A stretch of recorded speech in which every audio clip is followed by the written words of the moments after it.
Talk about some of your policy positions, but generally, which is, first explain this to me. You were endorsed by a group, the Democratic Socialists, and you have embraced this label. And I think the New York Times has a headline this morning, the sort of millennials have embraced socialism. What is your definition of Democratic Socialists? Well, for me, again, and there's so much focus on this endorsement, but I also think it's important that an important part of my strategy in winning was building a broad-based coalition of people. So while there's a focus on this one aspect of the coalition, and to me, you know, to answer your question, the definition of democratic socialism to me, again, is the fact that in a modern, moral, and wealthy society, no American should be too poor to live. And to me, that means every working-class American in this country should have access to dignified health care, should actually be able to see a doctor without going broke. It means you should be able to send your kids to college and trade school if they so choose. And no person should feel precarious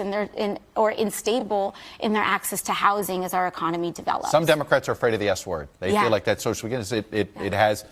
Older Americans hear socialism and they tie it to sort of ugly governments from Europe and the past. Yeah. How do you sell this to an older generation? Well, I think you know, as the clip from Schumer showed earlier, Democrats are a big tent party. You know, I'm not trying to impose an ideology on all, you know, several hundred members of Congress.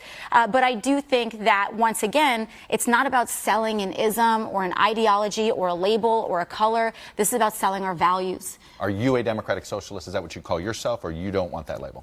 I mean, it's part of what I am. It's